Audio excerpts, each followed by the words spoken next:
Et merci à Terre de France qui sponsorise cette lourde vidéo. Terre de France, pour ceux qui connaissent pas encore, c'est une entreprise française qui fait fabriquer ses produits en France par des artisans et des PME. Ils ont posé leurs couilles en acceptant de collaborer avec moi et c'est tout à leur honneur. Ils ont notamment une gamme de pendentifs et bijoux pour hommes bien solides avec la vigilance. 100% des bénéfices sont reversés à des associations. Ils n'ont pas encore de bénévoles à l'entrée des grandes gares pour vous péter les couilles, mais c'est bien plus de 70 000 € qui ont été reversés en 2022. Un atelier de confection textile basé en Provence avec 5 couturières bleu, blanc, rouge, amoureuses de la France et minutieuses, contrairement à ce que vous allez pouvoir entendre dans le reste de la vidéo. Terre de France collabore aussi avec mon fidèle ami et illustrateur Postcartmine, que vous devez commencer à connaître avec le temps. La boucle est bouclée, vous retrouverez tous leurs produits sur terredefrance.fr. Bon visionnage.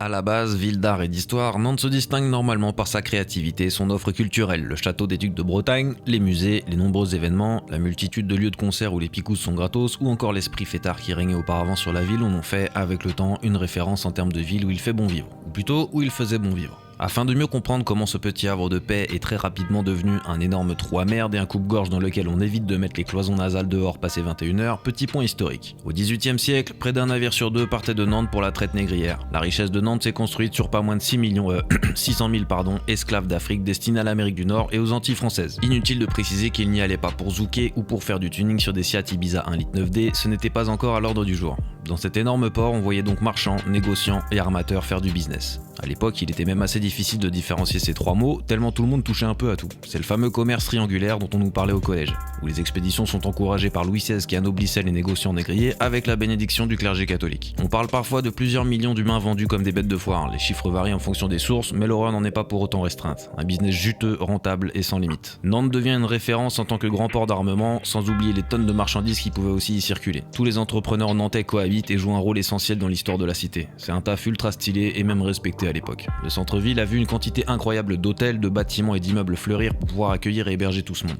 Il suffit aujourd'hui de se rapprocher des immeubles pour en repérer les stigmates. Pourtant, il est très difficile de savoir ce qu'est devenue cette aristocratie de Nantes, car au fil du temps, les descendants se sont, pour la plupart, évaporés dans la nature, ainsi que leur patrimoine, très souvent devenu lieu public, la chance probablement. Et c'est en 1848 que les esclaves ont définitivement brisé leur chaîne. Enfin, c'est l'expression qu'on emploie. Même si je reste persuadé que le sang a continué de couler sur les berges quelques années après. Pendant près d'un siècle et demi, la ville est honteuse de son passé et cherche à cacher le pourquoi du comment. On parle alors de commerce de l'horreur et c'est seulement depuis une quarantaine d'années que ce passé est désormais assumé et maîtrisé et que la ville cherche à en faire une force en construisant des mémoriaux et des activités éducatives autour de la traite. Jusqu'ici, la ville souffrait d'amnésie et évitait le sujet à tout prix. Le multiculturalisme est présent depuis tout ce temps avec des descendants d'esclaves et de négriers qui vivent ensemble. Situé à 3 quarts d'heure de la Baule, station balnéaire du littoral atlantique où les riches se promènent sans complexe avec des pulls en laine sur les épaules, des polos et des pantalons de velours sur des chaussures bateau, j'étais au départ content de m'être installé à Nantes. Le centre-ville est mignon, même si les gens sont un peu bizarres et ont des délires particuliers comme se déplacer en vélo cargo, se déguiser toute l'année ou encore être des énormes pinces, on peut s'y plaire. Il y a des tramways gratos le week-end, des vélib qu'on appelle biclous, plein de bus, des centres commerciaux ultra stylés, des allées piétonnes chargées d'histoire, énormément de bars et de restaurants. La diversité culinaire y est folle d'ailleurs. Pour ceux qui aiment bien les saveurs du monde, c'est vraiment incroyable.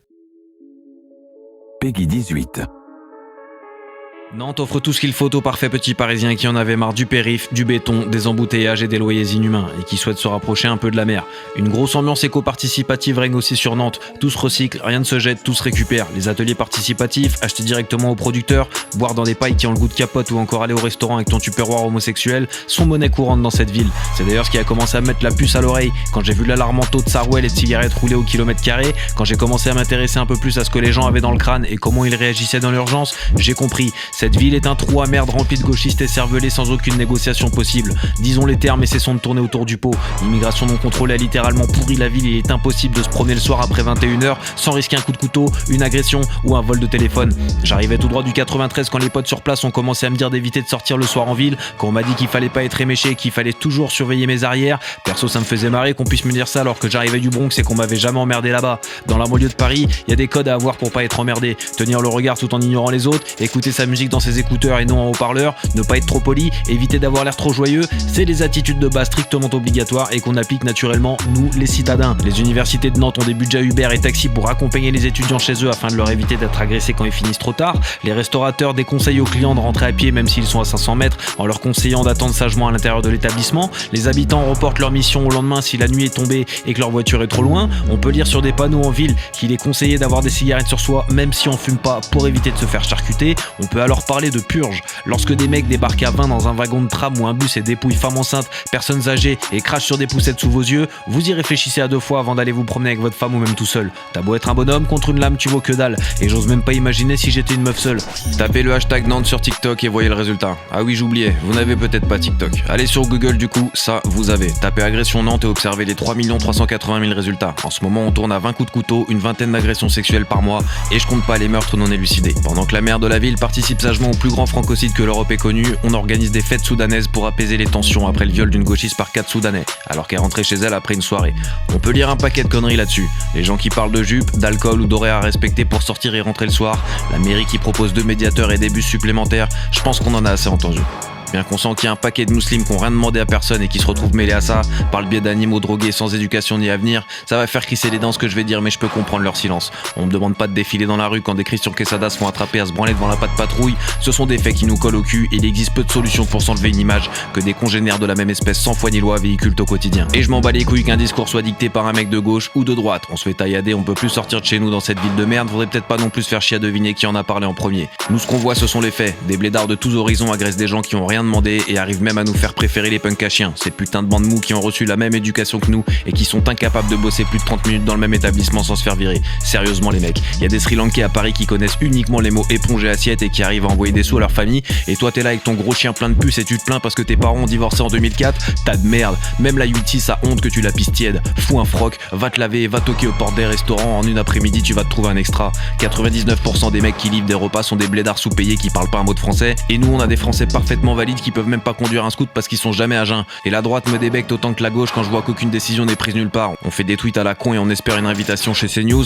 en espérant qu'un best-of sera repris par un inconnu sur TikTok pour faire des vues, mais allez vous faire mettre. On a compris où se situait le problème, d'où il venait et où il nous empêchait d'aller. Et devinez qui on envoie sur le terrain? Morandini, le célèbre présentateur au chibro fou qui a autant de casseroles au cul que de l'hormone allumée de sabre. Que manque-t-il à l'équation pour que des mesures de régulation de l'immigration soient prises? On t'apprend que le seul changement se fera par le vote, mais les seuls qui ont un vrai poids de vote en France, ce sont des putains de boomers. Bah tu m'étonnes connard, c'est pas à Plumeur Baudou que tu vas te faire agresser pour des clubs que t'as pas et que ton tas de graisse va se faire tripoter dans le métro. Quand on prend l'avion et qu'on voyage, on a envie de s'imprégner de là où on va. Quel intérêt de faire 10 heures d'avion pour retrouver le trou à merde qui est devenu la gare du Nord? Comment apprécier une coutume locale si l'intégralité des capitales sont multiculturelles? Je veux des plats asiatiques en Asie, des cow-boys du Buffalo Grill dans le Texas, des frites à la graisse de bœuf en Belgique et des putains de narcos à moustache si je vais au Mexique. Je veux pas de tacos double cheddar à la le jour où j'arrive à Pyongyang, ça me paraît évident. Nos frontières sont des passoires et tous ceux qui diront le contraire sont issus de pays où le seuil de tolérance d'immigration est proche de zéro. Les actrices qui se coupent les cheveux pour soutenir la liberté de ne pas mettre le voile en Iran, 6 mois plus tôt elles chiaient sur le seul mec qui voulait interdire en France. J'ai un peu de mal à comprendre où on veut en venir.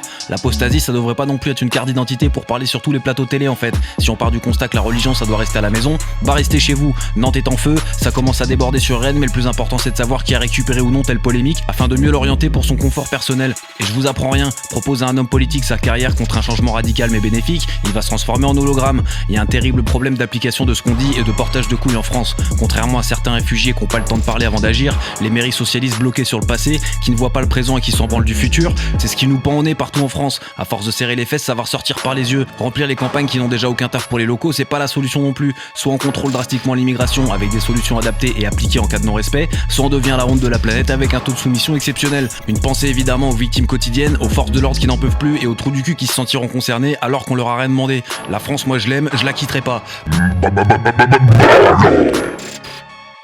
Ah, et j'ai failli oublier. Pensez à vous réabonner les gars. J'ai reçu plein de messages me disant que j'avais disparu des radars, donc on se réabonne ou on s'abonne si on veut d'autres vidéos, on commente, on like et merci.